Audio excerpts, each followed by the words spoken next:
ऐसा प्यार, दुलार और समर्थन यूं ही नहीं मिलता है। इसके पीछे संघर्षों की उग्र और करुण कहानी है। कौन है बॉबी पंवार और कैसे बने उत्तराखंड की युवा धड़कन?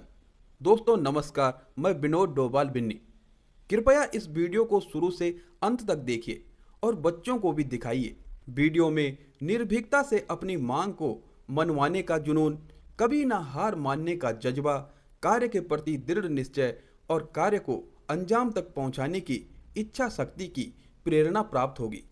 इसलिए वीडियो को पूरा देखें, लाइक व शेयर करें, कमेंट करके अपने विचारों को जरूर रखें और यदि अभी तक चैनल को सब्सक्राइब नहीं किया है तो चैनल को सब्सक्राइब भी अवश्य करें। आज हम उत्तराखंड बेरोजगार संघ के अध्यक्ष बॉबी पंवार के बारे में बात कर रहे हैं। 26 साल के बॉबी पंवार उत्तराखंड के युवाओं की धड़कन बने हुए हैं। आजकल बॉबी पंवार की लोकप्रियता दूर दूर तक सुर्खियां बटोर रही है।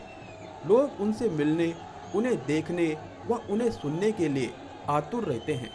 इसलिए यह भी जानना चाहिए आखिर बॉबी हैं कौन और उनकी लोकप्रियता की क्या कहानी है।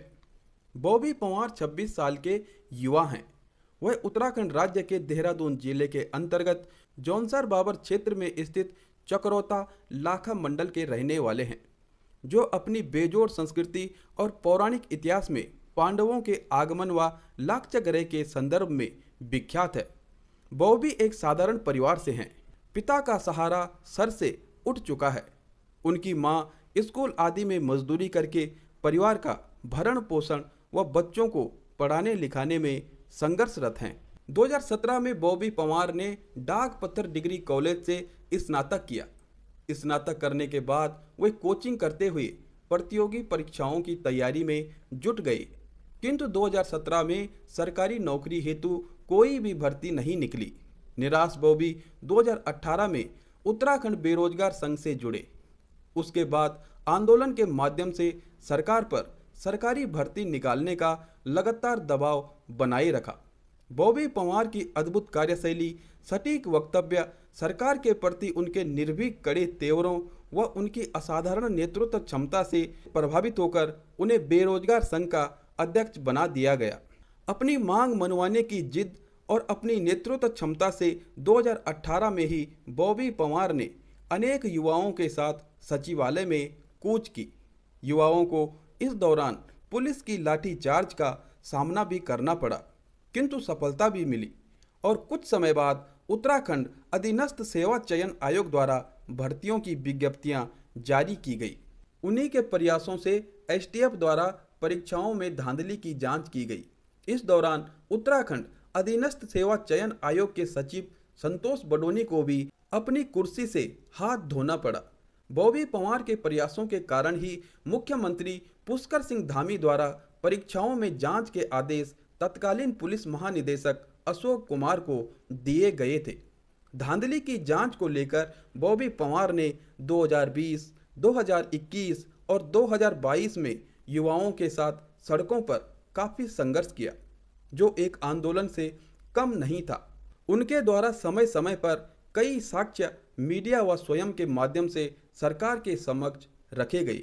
बॉबी पंवार की बेबाक शैली, निर्भीक अंदाज, कभी हार न मानने का जज्बा, असाधारण नेतृत्व क्षमता, अधिकारों के लिए लड़ने की जिद का अंदाजा इसी से लगाया जा सकता है कि फरवरी 2023 में उनके आह्वान पर हुए छात्र व युवा आंदोलन के बाद भ्रष्ट अधिकारी, कर्मचारी व भ्रष्ट मंत्री बॉबी पंवार के नाम से खौफ खाने लगे। 9 फरवरी 2023 को इस आंदोलन में पुलिस द्वारा लाठीचार्ज की गई, जिसमें कई युवा घायल हुए, जबकि पुलिस पर भी भारी पथराव किया गया। सरकार ने सोचा भी नहीं था कि देहरादून की सड़कें युवाओं से इस कदर जाम हो जाएंगी। कुछ समय के लिए माहौल काफी भयावह था। बॉबी पंवार को भी लाठियों का सामना करना पड़ा।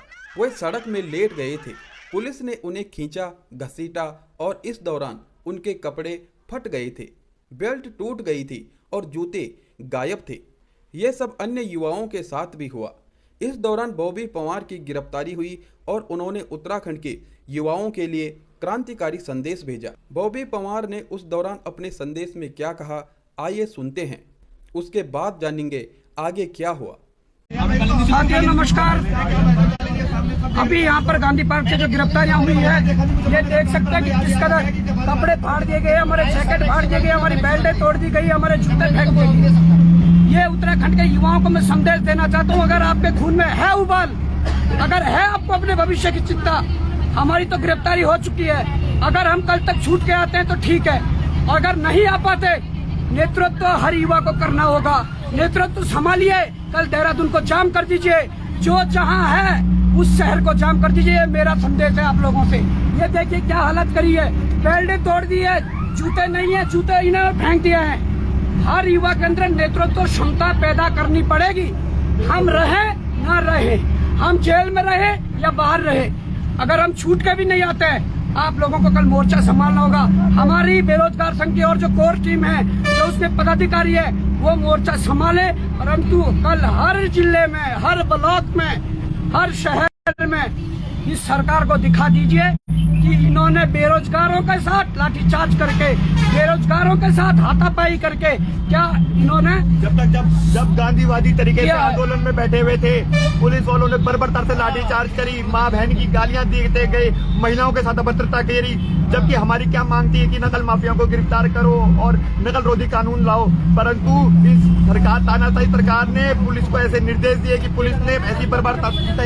सरकार हामी जी जो सत्ता के नशे में चूर है, उनको बताना चाहूंगा, सिर्फ आपके एक सिग्नेचर से ये हो सकता था कि पहले जांच फिर परीक्षा, परंतु आप बर्बरता पर उतर आए हैं। आपको सबक सिखाया जाएगा। ये युवाओं ने पढ़ ले लिया है, आप ध्यान रहिए। ये वो युवा है जिस युवा ने, उत्तराखंड के युवा ने 42 शहादतें उत्तराखंड बनाने के दी थी। अब शहादतें उत्तराखंड बचाने के लिए देनी पड़ी, हम देंगे। हम खड़े हैं प्रथम लाइन की स्थिति में, परंतु कल मेरा तमाम सामाजिक संगठनों से, तमाम राजनीतिक दलों के लोगों से, तमाम युवा छात्रों से, तमाम बेरोजगारों से ये निवेदन है कि कल आप लोग देहरादून को जाम करिए। अगर हम छूट के आते हैं, हमारी गिरफ्तारी हो चुकी है, तो हम भी आएंगे, नहीं तो आप लोगों को कल मोर्चा संभालना होगा। हम बहुत जल्द छूट कर आएंगे, इनकी ईंट से ईंट बजा कर रहेंगे। साथियों, ज्यादा समय में नहीं दे पाऊंगा। जय हिंद, जय भारत, जय उत्तराखंड। खून में उबाल लाइए अपना। जय हिंद, जय भारत, जय उत्तराखंड, जय उत्तराखंड। सरकारी अधिवक्ता द्वारा उस दौरान बॉबी पवार की जमानत याचिका को टालने का हर संभव प्रयास किया गया। सरकार को भय सता रहा था कि यदि बॉबी पवार जेल से छूट जाते हैं तो युवाओं द्वारा सीबीआई जांच की मांग को लेकर अत्यधिक संख्या बल के साथ चलाया जा रहा आंदोलन कहीं जन आंदोलन में तब्दील न हो जाए। आखिर सरकार को झुकना पड़ा। बॉबी ने भ्रष्टाचारियों को जेल और युवाओं को कुछ हद तक सम्मान दिलाया है। सबसे पहले जो देहरादून के बार एसोसिएशन की जो तमाम जो हमारे साथी हैं, जो हमारे सहयोगी हैं, उनका बहुत बहुत आभार कि उन्होंने इस केस को बड़ी सख्ती से लड़ा और आज हम बाहर आ गए हैं। और उसके उपरांत जो हमारे साथी इतने दिनों से हमारे जेल के अंदर रहते हुए भी, जिन लोगों ने उम्मीद नहीं तोड़ी, जिन लोगों ने अपनी मांग को नहीं छोड़ा, जो अभी भी अडिग हैं अपनी मांग पर, उनका मैं दिल की गहराइयों से हार्दिक आभार करना चाहूंगा, उनका धन्यवाद करना चाहूंगा कि आप लोगों ने बड़ी कड़ी मेहनत के साथ, संघर्ष के साथ इस मुहिम को जिंदा रखा, इस आंदोलन को जिंदा रखा। उत्तराखंड की तरफ से मुंह मीठा करिए। देखिए तमाम युवाओं के लिए मिठाई साथियों को हल्ला न करो यार, हल्ला मत करो यार। क्या वो धरना जो आपकी मांगे थी उस तरीके से मांगों पर अभी डटे रहेंगे, उस पर क्या कहेंगे? अभी हम अपने जो हमारे उत्तराखंड आंदोलन जब हुआ था, उत्तराखंड आंदोलन जब हुआ था, उत्तराखंड राज्य गठन तक 42 से अधिक जो शहादतें हुई थी, उन सबको भेंट करने के लिए हम शहीद स्मारक अभी जाएंगे, वहां पर मत्था टेकेंगे, उन आत्माओं के चरणों में मत्था टेकेंगे, जिनसे हमें ये बल मिलता है कि जो आंदोलन उत्तराखंड बनाने के लिए हुआ था, वैसा ही एक आंदोलन अब उत्तराखंड बचाने के लिए होना चाहिए।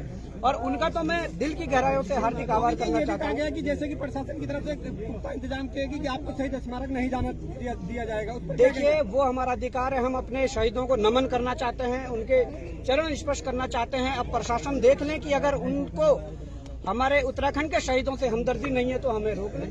हम कोई जोर जबरदस्ती करने वाले भी नहीं है। और हाँ, आंदोलन जो मांगे थी वो रहेंगी, वो मांगे रहेंगी, आंदोलन चलेगा। और जो हम परमिशन लेकर आंदोलन करेंगे, हमने पहले भी सूचना दी थी, परंतु अगर सरकार या प्रशासन परमिशन देने में कोई इस तरीके की बहानेबाजी करता है तो वो उन पर निर्भर करता है। बाकी हमने सारे कार्यक्रम आज तक हमने परमिशन लेकर किए हैं, हमने सूचना देकर किए हैं और आगे भी करेंगे। मैं यही कहना चाहूंगा कि मांगे जो हैं वो रहेंगी, यथावत रहेंगी और जब तक सरकार नहीं झुकेगी तब तक आंदोलन हमारा जारी रहेगा। बॉबी पवार आज सभी के चहेते हैं। बॉबी भ्रष्टाचार के खिलाफ लड़े, भर्तियों में धांधली का पर्दाफाश करवाने, नकल विरोधी आंदोलन से बॉबी ने उत्तराखंड के युवाओं को एक सूत्र में बांधकर अपने अधिकारों के लिए लड़ना सिखाया है। उनका संघर्ष उत्तराखंड भू कानून और मूल निवास 1950 के लिए भी जारी है।